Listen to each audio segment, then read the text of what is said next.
Hey guys, you're watching Python tutorial videos on my YouTube channel Python for Microscopists. In the last couple of tutorials, we looked at how to put together our UNet architecture in Python using Keras. And we also took a short detour to understand the trainable parameters. These are nothing but the weights and biases that we are trying to train using this by fitting the model that we just defined. So in this tutorial, let's actually look at how to write code for the model fitting to our input data, and also along the way understand what checkpoints are, early stopping, and callbacks. These are pretty useful tools for convolutional neural network purposes. So let's quickly have a look at the code that we have from last time. And in fact, if I bring up the UNet architecture that we are trying to define here, again, our input images are 128 by 128 by 3, and then 16 features over here in the convolutional layers, and then comes down to after max pooling, and then a couple more convolutional layers, and then max pooling, and so on. And we represented this in Python exactly by mimicking exactly what we wanted to achieve. Again, convolutional layer. In between, we are dropping 10% of data just to make sure we are not overfitting. Okay, and then max pooling goes to the next one and the next one and so on. And eventually, we create our model by using an Adam optimizer, which tries to minimize the binary cross entropy loss function, and the metrics that it's kind of monitoring is accuracy. Okay, and model.summary on the right hand side, you can see the summary. Again, we went through this summary to make sure it matches exactly what we envisioned here. And this is again a sanity check and it looks okay. So we are all set. So now let's fit this model to some data. And the way you do that is let's call something as results. My results is nothing but model.fit. Okay, and fit to what? X and Y values, but then we haven't defined our X and Y yet, which we'll do in a minute. But before jumping in again, let's look at the documentation for this model.fit. Okay, I pulled it up right there so you can actually see. So the documentation for model.fit, let me zoom in a bit so you can see it. So this is nothing but, okay, you provide your X, you provide your Y.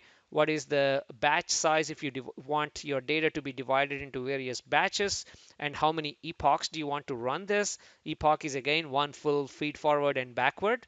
So that is number of epochs. Verbose is nothing but what do you want to see on the screen. Okay, while it's doing, while the weights are being updated. And callbacks is something I'm going to talk about in a minute. So callbacks, what callbacks do you want to add, in here? And what else? A few others, validation split. Of all the data that's going in, what percentage of data do you want to keep aside for validation purposes? So you can, for example, give 0.1, which means it's 10% saved for validation. Uh, so that's pretty much it. Now let's actually, I mean, a few others that you can look at the documentation, but let's look at callbacks. Okay. Now I have documentation for callbacks right here, and there are various callbacks that you can actually use. You saw under callbacks you can let me actually start by model checkpoint. I like this because uh, again, checkpoints is, as the name suggests, it's something that you can check over a period of time. That is because these can take a long time, right? I mean, the deep learning can take a long time. It can take hours, it can take days and weeks depending on what you're trying to do.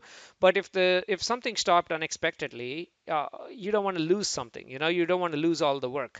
So checkpoints are a place where you can kind of create these almost like timestamps in using Keras library. So one major reason for checkpoint is, okay, you can save your model, for example, when something happens. Okay, or when an event that you define occurs. So if I come down here for checkpoint, obviously you give a file path, meaning a path where the model needs to be saved. And again, verbose is what do you want to see on the screen. Now, one of the things I usually do is save best only. So it saves the recent best model. or you can actually say weights only. Okay, so this is a very useful, I should say, callback, and you can define this callback as part of your model.fit. Now, another callback I absolutely love is early stopping. Okay, and let's actually come down to see again, these are the arguments that you can provide, like monitor, delta, and all of that. And early stopping is, as the name suggests, and again, sometimes what happens is if you put too many epochs, okay, then it may be you're probably overfitting. If you don't put too many, if you put too less epochs, then you're probably underfitting the data. What is the exact number of epochs? We don't know. This is when early stopping can be really useful. You can actually pick a monitor, pick a value that you would like to monitor, for example, like validation loss. So this is what you will be monitoring. Okay, so you can, in this example here, they're actually monitoring the validation loss, right? So you can monitor the validation loss, and then you can say that, okay, if there is no improvement, go ahead and stop it. But how do you know there is no improvement? So in this case, patience equals to 3. Patience is nothing but, I'm trying to figure out how to say, if you don't know that, okay, at this epoch, okay, this is the best time to stop, then you can actually run 3 more epochs to confirm that what you saw the 3 epochs ago was the best. Okay, I hope that makes sense. Okay, so early stopping is, again, you're monitoring a parameter, in this example, validation loss. And then in this example, you're providing a patience of 3. That means it's actually doing 3 more epochs just to confirm that what happened 3 epochs ago was probably the right thing. Okay, and then it stops. So even if you put like 100 epochs, it probably stops like after 15 or 20, because that's the best you can actually achieve. Okay, so this is another callback that you can actually define. One other callback, TensorBoard, is something that I also like to throw in there. TensorBoard is, again, this visualization tool provided by TensorFlow, as the documentation mentions here. So you can actually provide a path to the TensorBoard, for example, and you can open this TensorBoard, which is this graphical interface that actually shows everything. You can actually visualize validation loss as a function of epochs.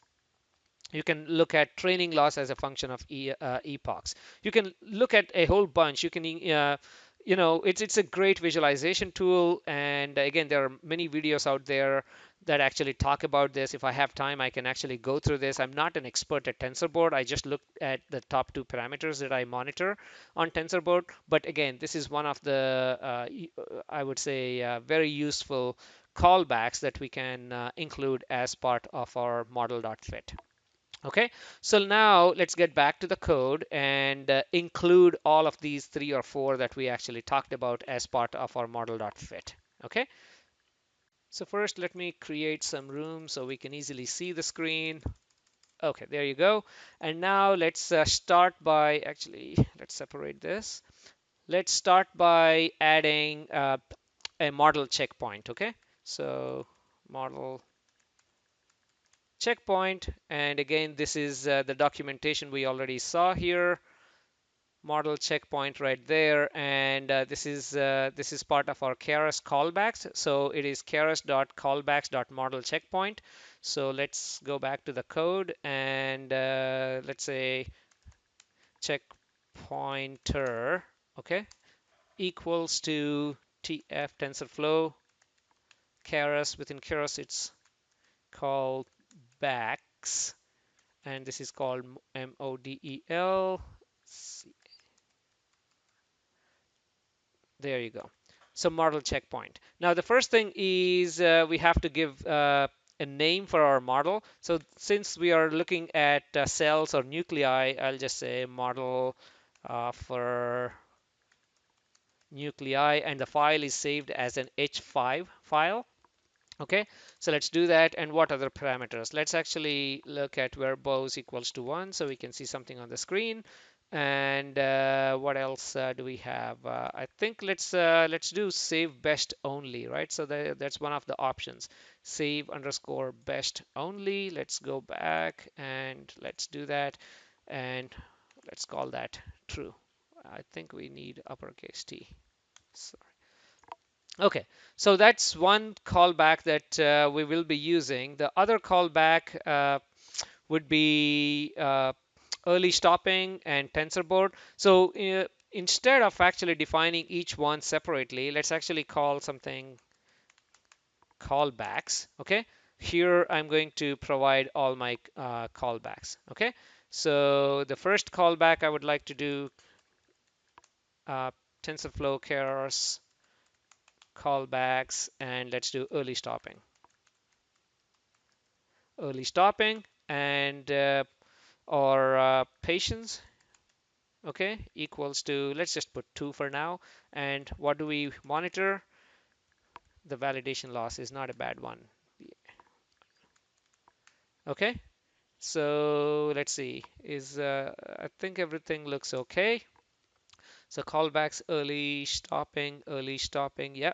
And then the other one, let's create one for TensorBoard. Keras callbacks dot tensor board. Okay, and the only parameter you can give multiple. Now let's give what is it called? I think it's log underscore dir, but it doesn't hurt to confirm this one more time. Log underscore dir. This is basically where do we want to save our logs. Okay, so log directory equal to, I'll just call this logs. So it creates a folder called logs within the same folder where the file is, this my Python file is located, and saves everything into that logs. Okay, so there you go. So we provided our callback. So let's say x, y, and then let's do validation split equals to 0.1. Okay, so again, I'm back to my dot fit. Where is it? Right there. So I just did validation split, and let's do a batch size, and let's also define number of epochs and callbacks. So 3 things. Explain why train validation split is done. So let's do batch size. Let's call it 16, and number of epochs, let's just put a value of 25. It may stop early because of my early stopping. So number of epochs is 25, and what else? My callbacks, and this we called it callbacks, right? So there you go.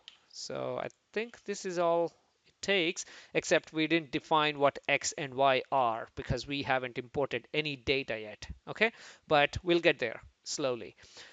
Okay, so right now we have a UNet architecture defined. We have our checkpoints, we have our callbacks, and we have our model.fit. So in the next tutorial, let's define our inputs. First of all, let's understand exactly how the input data looks like. Let's define our inputs, and also let's define, once this is done, we obviously have to validate the model, right?